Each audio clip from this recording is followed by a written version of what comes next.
मालिकांची दुनिया या चॅनलमध्ये तुमचे स्वागत आहे.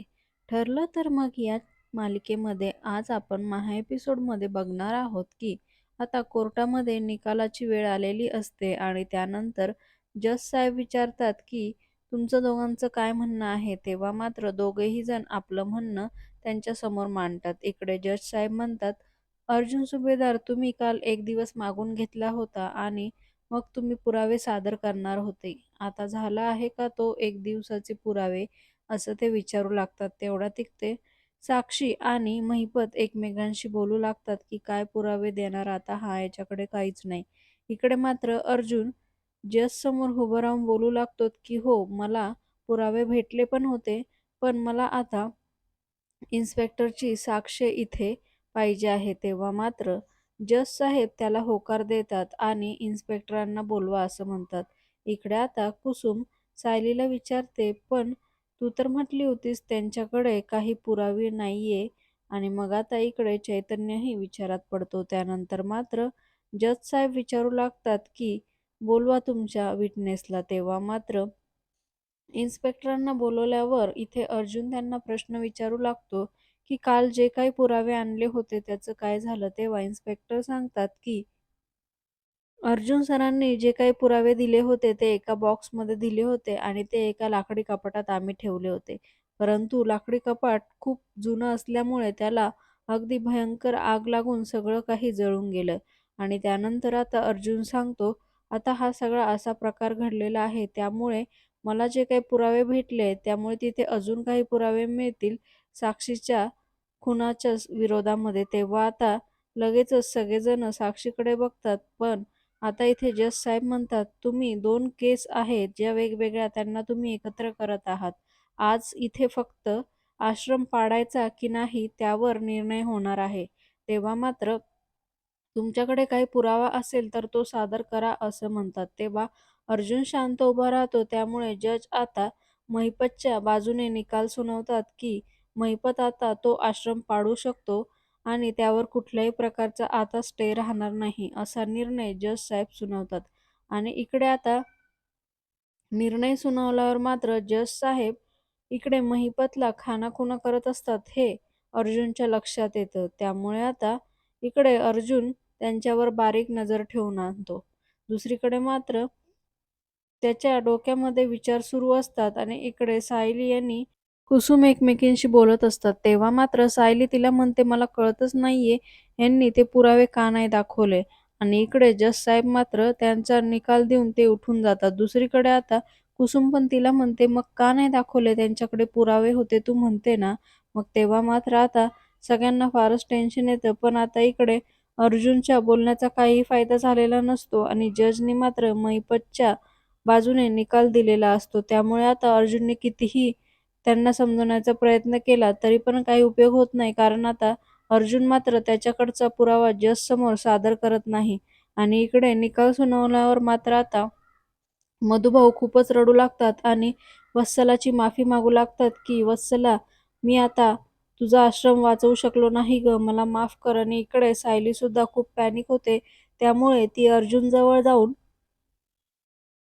आपल्याकडे तो पुरावा होता ना, तो तुम्ही का नाही दाखवला? का तुम्ही त्यांना सगळं सांगितलं नाही? असे ती अनेक प्रश्न विचारू लागते. इकडे मात्र चैतन्यालाही फार वाईट वाटतं की निकाल आपल्या बाजूने लागला नाही. दुसरीकडे साक्षी आणि महिपतला आनंद होतो. पण आता अर्जुन मात्र सायलीला शांत करण्याचा प्रयत्न करतो की प्लीज तुम्ही इथे काहीच बोलू नका आणि त्या पुराव्याबद्दल तर काहीच बोलू नका. परंतु सायली खूपच टेन्शनमध्ये आलेली असते आणि त्यामुळे ती सतत त्यांना तेच तेच प्रश्न विचारते की तुम्ही का असं केलं, का नाही तो पुरावा दाखवला, होता ना तुमच्याकडे पुरावा, सांगा ना मला, तुम्ही का वागलात असा. परंतु आता अर्जुन तिला शांत करण्याचा प्रयत्न करतो. तर मध्येच कुसुम म्हणते, नंतर नाही, आत्ताच बोला काय आहे ते. तेव्हा मात्र अर्जुन म्हणतो, ते बघा तुम्ही जरा मधुभाऊंकडे बघा, मिसेस सायली तुमची त्यांना जास्त गरज आहे, असं म्हणून तो तिचं लक्ष डायव्हर्ट करतो. इकडे मात्र सायली मधुभाऊंजवळ जाते आणि त्यांना शांत करण्याचा प्रयत्न करते. परंतु मधुभाऊ जोरजोरात रडत असतात की आता काही फायदा नाही, आश्रम आपल्या हातातून गेलेला आहे. आणि आता ते म्हणत असतात की मला जगण्याची सुद्धा इच्छा नाही, वत्सला मी तुझ्याजवळ येतो आहे ग, नको आहे मला आता हे जीवन, असं म्हणून ते फार रडत असतात. दुसरीकडे सायली आणि कुसुम त्यांना समजवण्याचा प्रयत्न करतात, पण त्याचा काहीही फायदा होत नाही. आणि आता मधुभाऊ सुद्धा तिथून निघून जातात. दुसरीकडे मात्र बाहेर आल्यावर साक्षी आणि महिपत जजशी बोलत असतात. तेव्हा मात्र जज म्हणत असतो, पण हे एवढंही सोपं नव्हतं. तुम्ही त्यांचे पुरावे जाळले, हे खरंच खूप रिस्की होतं. ते सगळं आपल्यावर आलं असतं. तेव्हा मात्र महिपत म्हणतो, तुम्ही काळजी करू नका हो, असं काही होणार नाही. आणि इकडे मात्र ठरल्याप्रमाणे आपलं सगळं होईल. आणि जज साहेब म्हणतो, "हो, बरोबर आहे. तुम्ही जे ठरवलं आहे ते होऊ द्या म्हणजे झालं." आणि त्यानंतर तो पेढेही त्याला देतो. इकडे मात्र अर्जुनचं लक्ष जजवरच असतं आणि त्याच्या लक्षात येतं, की काही ना काहीतरी गोंधळ नक्की आहे. म्हणून अर्जुन फोनवर बोलण्याचे नाटक करून थोडंसं त्यांच्या जवळ जाऊन ऐकण्याचा प्रयत्न करतो. तर आता मात्र त्याच्या लक्षात येतं, की जज साहेबांनी ह्याच्याकडनं लाच घेतलेली आहे आणि त्यामुळे त्यांनी असा निकाल दिला आहे. दुसरीकडे गाडीतनं उतरल्यावर मात्र सायली प्रचंड रडू लागते आणि अर्जुन तिला समजावू लागतो, की "असं तू आता रडू नको. तू आल्यापासून रडतेच आहे." परंतु इकडे घरामध्ये चैतन्यानी सगळं काही सांगितलेलं असतं आणि घरचे टेन्शनमध्ये असतात. ते सायलीला बघून तिला आवाज देऊ लागतात, परंतु सायली कोणाचंही ऐकत नाही आणि रडतच आपल्या रूममध्ये पळत जाते आणि दरवाजा लावून ती खूप रडू लागते. आता घरातले सगळेही मागोमाग तिच्या मागे येतात. तिथे नेहमीप्रमाणे अस्मिता बोलते, "एक बिल्डिंग तर पाडणार आहे, एवढं काय रडायचं?" तर तेव्हा मात्र तिच्यावर आता पुन्हा तिचे घरातले चिडतात. इकडे मात्र अर्जुन म्हणतो, "तुम्ही काळजी करू नका, मी बघतो सायलीकडे." परंतु तो एकटा जात नाही.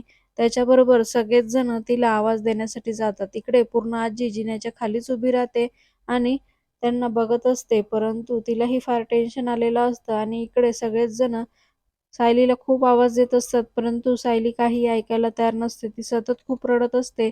तेव्हा मात्र कल्पना म्हणते, "बाळा रडू नको. जरा शांत हो. आमचा जीव इथे टांगणीला लागलेला आहे गं. दरवाजा उघड." असं वागू नये. परंतु तरीही सायली काही ऐकत नाही. त्यामुळे आता वैतागून कल्पना म्हणते, "तुला अर्जुनची शपथ आहे सायली, दरवाजा उघड." आणि हे ऐकल्यावर मात्र आता सायली उठते आणि दरवाजा उघडते. त्यानंतर मात्र अर्जुनलाही आश्चर्य वाटतं आणि तेव्हा कल्पना तिला जवळ घेते आणि म्हणते, "तू काळजी करू नको. तू एकटी नाहीये. आम्ही आहोत ना सगळे तुझ्यासोबत." आणि असं म्हणून तिला ते खाली घेऊन जातात. त्यानंतर मात्र खाली आल्यावर ती पुन्हा रडू लागते आणि पुन्हा अस्मिता तिला म्हणते, "एवढं काय पण रडायचं करत बसायचं आहे? एक बिल्डिंग तर साधी पडणार आहे ना." आता मात्र सायलीचा खूपच राग अनावर होतो आणि ती सर्वांसमोर अस्मितावर आवाज चढवते, "अस्मिता ताई." आणि तिच्या अंगावर धावून जाते. त्यानंतर ती म्हणते, "काय हो, हे तुमचं सुभेदार हाऊस माहेर आहे ना? जर देव ना करो कधी हे तुमच्या कानावर पडलं की हे पडणार आहे, याला पाडायची वेळ येणार आहे, तुम्हाला हे कधीच दिसणार नाही, मग तुम्हाला कसं वाटेल?" तेव्हा मात्र अस्मिता तिच्याकडे बघतच राहते. पुन्हा इकडं सायली तिला सुनवते, "तसंच ते आश्रम माझ्यासाठी आहे, ते माझं माहेर आहे आणि त्याचा मला प्रचंड त्रास होतो आहे." परंतु अस्मिताला तिच्या बोलण्याचा काही परिणाम होत नाही आणि इकडे सायली मात्र तिला खूप बोलत असते. तरीही मी देवाकडे प्रार्थना करेल, की माहेर तुटण्याचं किंवा माहेर नसण्याचं दुःख कधीही कोणाच्या वाटेला येऊ नये आणि तुमच्या तर नाहीच नाही, असं ती अस्मिताला सुनवते. तेव्हा मात्र पूर्ण आजी तिच्या जवळ जाते आणि प्रेमाने तिच्या डोक्यावरून हात फिरवते आणि म्हणते, की "सायली बाळा, हे बघ तुझं दुःख मला कळतं आहे, पण तिथे वरती आहे ना बाजूला एक रूम आहे, ती तुझ्या आजी-सासूची नसून तुझ्या सख्ख्या आजीची आहे. तिथे तू हक्काने यायचे. ते तुझं माहेर आहे." आणि हे ऐकून अर्जुनला फार आश्चर्य वाटतं. त्यानंतर अर्जुनचे आई-बाबा पण तेच म्हणतात आणि आमची खोली म्हणजे तुझ्या सख्ख्या आई-वडिलांची खोली आहे. त्यानंतर मात्र लगेचच पुढे तिला सगळेजण समजू लागतात आणि तिची समजूत काढण्याचा प्रयत्न करत असतात. अश्विन म्हणतो, "आणि माझी रूम म्हणजे तुझ्या सख्ख्या भावाची रूम आहे. कोणी तुला त्रास दिला ना, तर लगेच मला येऊन सांगायचं." आणि लगेचच चैतन्य पण म्हणतो, "आणि तसंच मीही नेहमीच तुझ्या भावाप्रमाणे तुझ्या पाठीशी उभा आहेच." तर लगेच विमल पुढे येऊन म्हणते, "आणि घराच्या मागच्या बाजूला माझी खोली आहे, म्हणजे ती छोटी आहे, पण अगदी तुमच्या सख्ख्या बहिणीची खोली आहे असं समजून यायचं." त्यानंतर पूर्ण आजी म्हणते, की "इथे उजव्या बाजूला एक खोली आहे, ती अर्जुनची आहे आणि तेवढीच फक्त तुझं सासर आहे, हे विसरायचं नाही. तिथे संसार करताना तुला काही त्रास झाला ना, तर लगेचच माहेरी यायचं." असं म्हणून तिला प्रेमाने जवळ घेते. इकडे मात्र सायली खूपच दुःखी असते आणि दुसरीकडे साक्षी आणि महिपत खूपच आनंदी असतात. तेवढ्यात तिथे अस्मिताचा प्रियाला फोन येतो आणि तेव्हा ती उचलायला चिडचिड करते, परंतु महिपत म्हणतो, "आता उचल." आणि तेव्हा मात्र ती फोनवर बोलू लागते, की सायलीची रडारड सुरू आहे आणि त्यामुळे आता आनंदाच्या भरामध्ये प्रिया म्हणते, "एक मिनिटं हं, मी फोन आहे ती स्पीकरवर करते आणि म्हणते, बोल तू आता." आणि हे मात्र अस्मिताला माहीत नसतं, की तिने फोन स्पीकरवर केलेला आहे आणि ती कुठे बसलेली आहे. त्यामुळे ती महिपतच्या नावाने खूप बडबड करू लागते. खरं तर तो महिपत बिनडोक आहे, पण काय आहे ना, त्याने आज खरंच आश्रम पाडण्याचं काम जे काही केलं आहे ना, ते खूप चांगलं केलं आहे. आणि हे ऐकून मात्र तिथे बसलेला महिपत प्रचंड चिडतो आणि तो त्या मोबाईलवर धावून जातो. परंतु सगळेजण त्याला सतत शांत बसवतात आणि इकडे अस्मिता मात्र त्या महिपतला वाटेल तसं बोलत असते, की तो जो माझ्या डॅडबरोबर वागलेला आहे ना, खरं तर तो माणूसच इतका विचित्र आहे. त्याचा वाईट मेंदू आज कसा काय चांगला चालला माहीत नाही, पण आज त्याने चांगलं काम केलेलं आहे. खरं तर त्याचे खूप पाप आहे आणि असं म्हणून त्याला खूप शिव्या-श्राप देऊ लागते. तर इकडे मात्र महिपतचा राग प्रचंड अनावर होतो आणि त्याच्या तोंडातनं शब्द बाहेर पडणार तेवढ्यातच प्रिया पटकन फोन कट करते. आणि तेव्हा नागराज म्हणतो, "त्या अस्मिताकडे काय लक्ष देते? त्याचं काय महत्त्वाचं नाहीये एवढं." आणि असं म्हणून आता आपण पार्टी करूया, एन्जॉय करूया असं म्हणते. इकडे प्रिया म्हणते, "हां, आणि मी काय फक्त त्या प्रतिमाच्या गोळ्या औषधांचा वास घेत बसू का? तुम्ही पण चला माझ्यासोबत." तर तेव्हा मात्र आता नागराजचा नाईलाज होतो आणि तो म्हणतो, "तुम्ही पार्टी एन्जॉय करा, आम्ही जातो आता घरी." आणि असं म्हणून ते दोघंही तिथून निघून जातात. दुसरीकडे मात्र जज पार्टीसाठी येणार असतो म्हणून महिपत खूप चांगल्या-चांगल्या डिशेसची ऑर्डर देतो. इकडे मात्र अर्जुनला पुढच्या प्लॅनची तयारी करायची असते म्हणून तो सायलीला झोपण्याची वाट बघत असतो. इकडे महिपतने जज येणार म्हणून सगळ्या पार्टीची तयारी केलेली असते आणि सगळ्या त्याच्या माणसांना सांगितलेलं असतं काय कधी आणायचं आहे आणि त्यानंतर तो फोनवर जज साहेबांना विचारतो, की "कुठं आहात तुम्ही? इथे पार्टीची तयारी सुरू झालेली आहे आणि तुमचीच वाट बघतो आहे." तेवढ्यात तिथे साक्षी येते आणि ती खूप खुश असते. त्यावर मात्र महिपत तिला विचारतो, "काय आहे? आज बापावर फारच प्रेम ओतू चाललं आहे." तेव्हा मात्र ती म्हणते, "ते तर असणारच ना. तुम्ही आज माझं स्वप्न पूर्ण केलं आहे. त्यामुळे खरंच तुम्ही फार ग्रेट आहात." असं म्हणून ती महिपतचं फार कौतुक करू लागते. तेव्हा महिपत म्हणतो, "हो, पण तू आता टेन्शन घेऊ नको." आणि इकडे प्रतिमा सुखाने झोपलेलं बघून प्रियाला मात्र राग येतो आणि ती म्हणते, आता हिला जरा छळायलाच पाहिजे." असं म्हणून ती दरवाजाचा आवाज करते. तेवढ्यात ती उठते. तर प्रिया म्हणते, "झोप आई, तू झोप." जरा आवाजच झाला. त्यानंतर ती बेडवर जाऊन पुन्हा मोबाईल जोरात वाजवते. तर सतत प्रतिमा तिला आवाज देते, परंतु प्रिया मुद्दामूनच तिचा आवाज इग्नोर करते. आता मात्र प्रतिमाला झोप येत नाही म्हणून ती उठून प्रियाजवळ जाते आणि तिच्या हातातला फोन खेचून घेते. तेव्हा मात्र आता ती म्हणते, "काय झालं आई?" तर ती म्हणते, "अगं, मी तुला केव्हाची आवाज देत होते, पण तू ऐकलंच नाही. त्यामुळे मी तुझा फोन काढून घेतला." तर ती म्हणते, "हो का? बरं तू आता झोप निवांत. मी तुला काही त्रास देत नाही." असं म्हणून प्रतिमा पुन्हा झोपायला जाते. त्यानंतर मात्र प्रतिमा झोपायला निघून गेल्यावर प्रिया मनाशी म्हणते, "आता मी तुला इतका त्रास देईल ना, की तू मला स्वतःहून माझ्या खोलीत पाठवून दिलं पाहिजे." तेव्हा मात्र प्रतिमा छान झोपी जाते, परंतु इकडे प्रिया खूपच संतापलेली असते. दुसरीकडे मात्र आता अर्जुन आणि चैतन्य घराच्या बाहेर पडतात आणि चैतन्य त्याला सतत विचारतो, "अरे मला तरी सांग की आपण कुठे चाललो आहे?" तेव्हा मात्र अर्जुन त्याला काही सांगत नाही. तो म्हणतो, "तू चल फक्त मी दाखवतो." इकडे जज महिपतच्या घरी आलेला असतो आणि त्यांची पार्टी सुरू झालेली असते.